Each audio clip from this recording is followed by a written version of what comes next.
For the first method, we're going to head over to search and then type in ncpa.cpl and click on enter.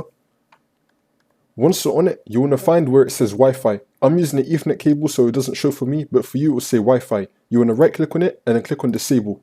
Once you disable it, you want to wait for about 10 seconds and then you want to right click on it again and then click on enable.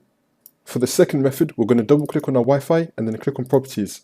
And then we're going to disable clients for Microsoft Windows and make sure that Microsoft Network Adapter Multiplexer protocol is also disabled as well. And you want to uncheck Internet Protocol version 6 and then click on OK. For the third method, we're going to head over to search and type in settings. Click on it. Once you're on it, we're going to head over to the network and internet tab. And then we're going to click on advanced network settings. And then we're going to click on network reset. And then you want to click on reset now and then see if that works for you. For the next method, we're going to head over to search and type in CMD, then we're going to run it as administrator. And then click on yes. Once you're on this, we're going to type in ipconfig space /flush DNS and click on enter.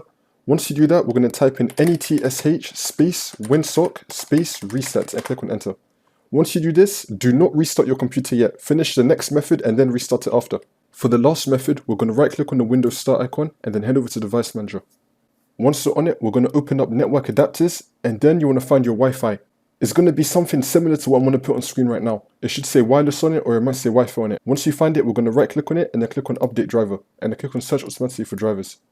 If the best drivers have been installed, then we're going to go back and click on browse my computer for drivers and click on let me pick from a list, and then you want to pick the second one and then click on next and install it. Once you install it, now you want to restart your computer. Make sure you click on restart, don't shut down, click on restart, and your problem should be fixed.